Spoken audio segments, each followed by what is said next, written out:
Hey guys, what's going on? Main Event Matt here bringing you my NXT review for tonight's NXT show. This has been like a week and a half since I did an NXT review. I think I missed a couple. I missed an NXT TakeOver Dallas review, of course, since I was in Texas. But nonetheless, we're going to get this started off tonight. There was a lot more freaking matches than I thought there was going to be. There's usually only about 3-4 matches on an NXT episode, right? Well, tonight there's 1, 2, 3, 4, 5, 6 matches. 6 fucking matches, which I thought was crazy.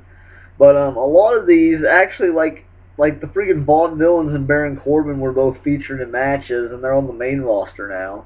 And next week we get Apollo Crews versus Samoa Joe, which once again Apollo's on the main roster now, so I find it kind of weird, but whatever.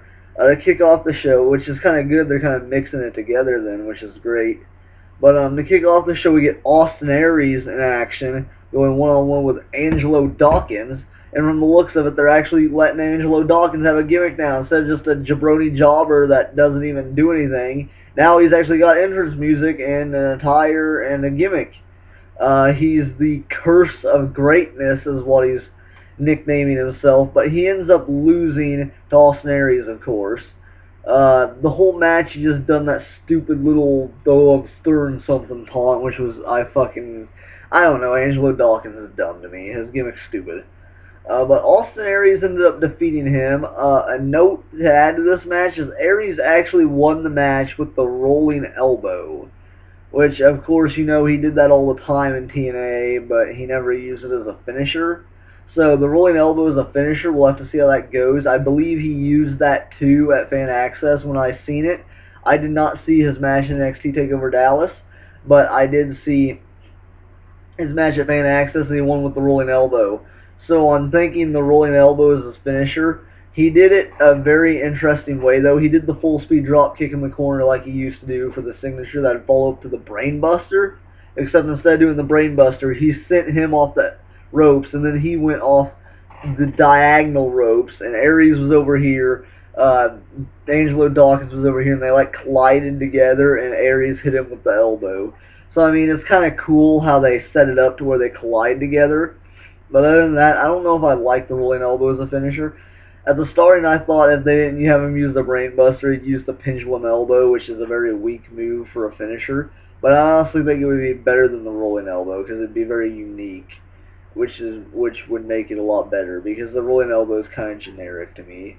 But Aries hits it really good though. That's the thing. So maybe that's why they're letting him use it as a finisher.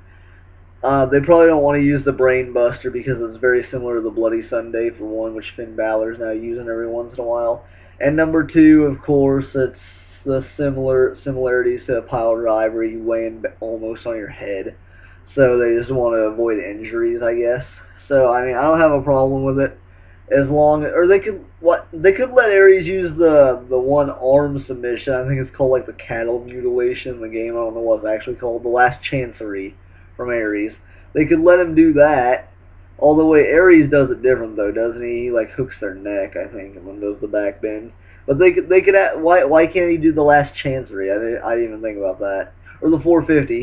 He could do either of those for a finisher. Although the 450 it seemed to be pretty generic to me because it feels like a lot of people do it, but not a lot of people in WWE, I guess, but a lot of wrestlers in general just do it random times. So. That first match, like I said, was okay. The majority of the matches tonight were squash matches, but I didn't have a problem with any of them. Then after that, we get Alexa Bliss versus Tessa Blanchard. They were trying to put her over, basically, on commentary because she's the son of, who is it? The Blanchard and the Four Horsemen. I'm not sure what his name is, but they were trying to put her over with that. Alexa Bliss was having none of that shit tonight, though, of course, looking good as usual. And Alexa Bliss put her away pretty quick. She ended up defeating her with the Blitz Flip. Is that what she calls it? The back flip with the double knees to the stomach. She ended up winning the match with that, and she didn't even do the Sparkle Splash. So, anyways, Alexa Bliss picked up the win fairly quickly here. I'm not going to talk much about it. Bliss pretty much dominated the whole match, and there's this one spot to where Alexa went to bitch slap her, and Tessa blocked her hand, and the crowd popped there, and then Tessa went to slap Alexa at the end, and Alexa blocked it, and she had like these bug-eyed eyes like, you just fucked up, and then she hit her with the Blitz Flip, and it was over. So, I mean, overall, it was a decent match. Alexa Bliss was in it, so of course I liked it. Then after that, we get Tommaso Ciampa and Johnny Gargano teaming up to go up against the Vaudevillains, which I thought they were supposed to be on the main roster. But from what I've taken out of this, which is what I figured, the Vaudevillains were just there to put over Ciampa and Gargano as a team, because they need more teams going forward to go after the American Alpha. So, oh, and I believe there's a backstage segment before this. I'm not going to talk about the backstage segments. But Samoa Joe just said that he's going to be facing Apollo next week. Apollo, and Finn Balor said that he's looking forward to facing Shinsuke for the title, which Shinsuke was in the main event tonight. So, but overall, this was a decent match. I thought this was the best match of the night because it was the only one that wasn't really a squash match, in my opinion. This tag team match. It was very decent, like I said, a lot of back and forth. There was this one really cool spot to where Ciampa hit the running knee on Gotch and knocked him off the apron, and then Gargano did the dive onto both the Vaudevillains, which I thought was really cool. And then they did this whole roll-up counter thing that led to Gargano making the hot tag. Then Ciampa came in, of course, wrecked him. He doesn't have his mohawk anymore. He's like bald now, which looks kind of weird. And he had a bunch of gray in his beard too. I didn't know Ciampa was that old, but Ciampa ends up getting the victory though with the inverted Fujiwara armbar that he uses to get multiple wins before. He ended up winning tonight with that. Gotch tapped out right away. It was clearly this match was just to put over Johnny Gargano and Tommaso Ciampa, but overall I thought it was a very good match. I thought it was very interesting, and of course I liked how Ciampa and Gargano picked up a victory. I just hope that doesn't mean Vaudevillains lose tomorrow night, because I will be pissed then. Then after that we get Tucker Knight, which he comes out in this sparkly ass jacket, and then they're like, that jacket looks stupid. That's what someone in the crowd was saying, and Corey Graves was knocking his jacket too, which I thought was hilarious. It was very generic too. It didn't have any writing on it or anything. It was just a sparkly ass motherfucking jacket. So he comes out in that. Then we get Baron Corbin coming out here. And I'm not going to say this was a bad match. This was okay. It wasn't a complete squash match like Corbin's matches usually are. This actually lasted a few minutes. So, I mean, Corbin hit him with a lot of shots, and then they did this one cool spot to where Corbin backflipped over him, which I thought was very impressive for someone Corbin's size. And he ends up, the Tucker had a few cool moves towards the end. He hit the drop kick, and then he hit the full speed splash in the corner. So, I mean, he did a little bit. And then he went to body slam, and Baron Corbin flipped out of it, and then right into the end of days. So, yeah, 1, 2, 3, Baron Corbin wins. Not much here, but still a very decent match. I didn't think it was bad. Then after that, we get Bayley versus Liv Morgan. And apparently Liv's got some new attire now, which I ain't going to complain. Her theme song's annoying. When it goes, yo, yo, and then it says represent, her theme song's fucking annoying. It's terrible.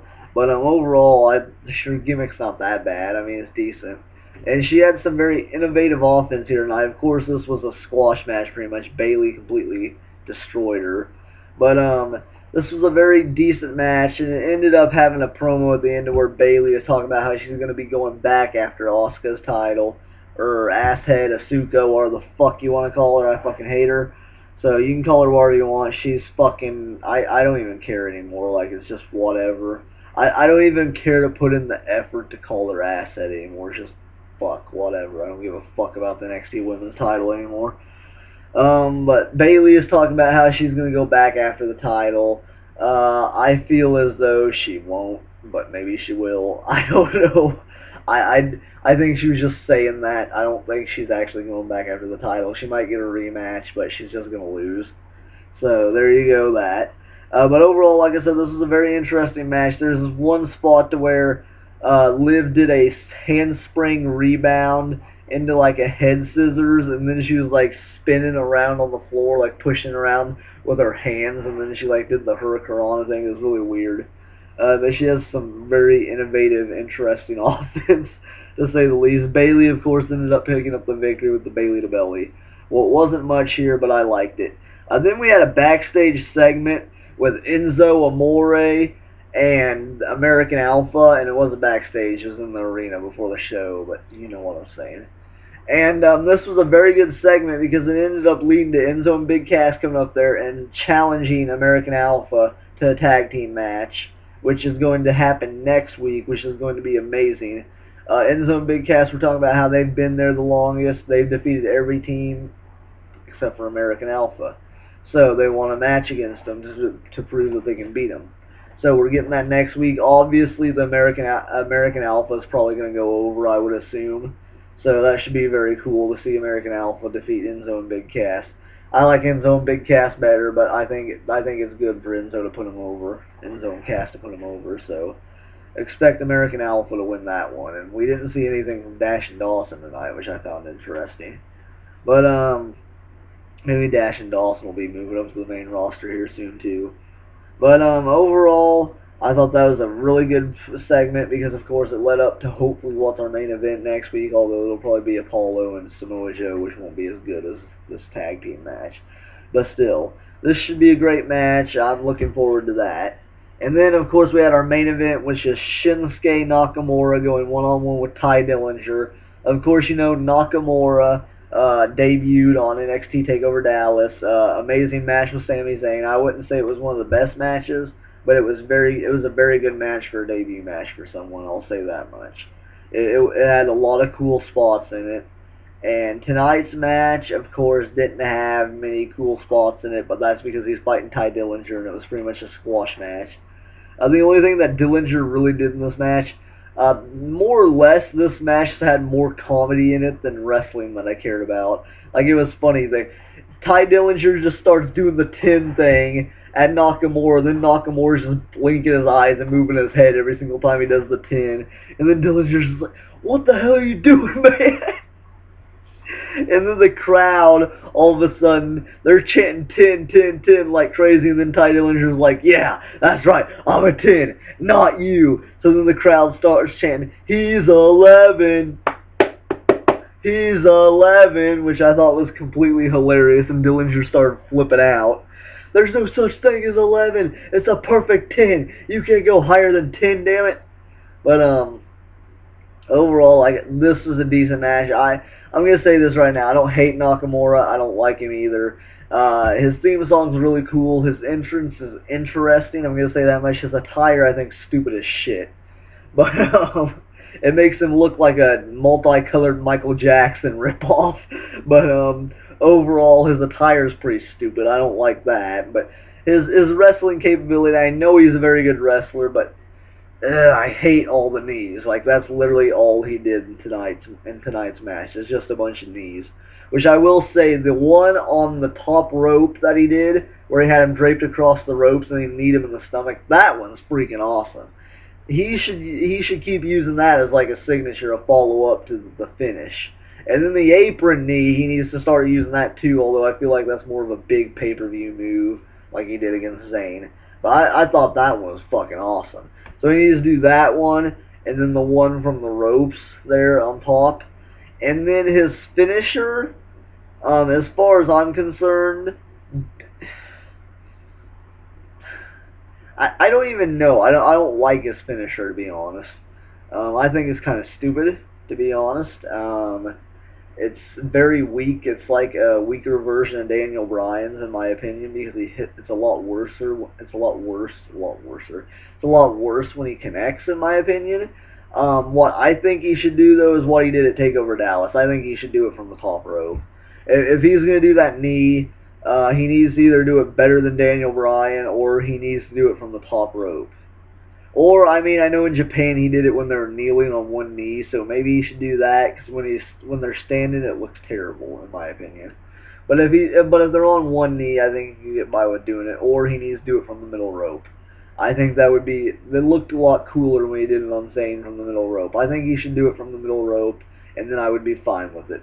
But other than that, I thought NXT was very good. As far as me liking Nakamura, we'll just have to see how the farther weeks go. I haven't given up on him. He's okay in my opinion, but he's not one of my favorites. So other than that, I'm done with my review. And stay tuned for next week's, of course, because we got... Oh, and one more thing. My NXT Universe video was up right before this, so it's not going to get as much publicity as it normally does because I had some issues with uploading it.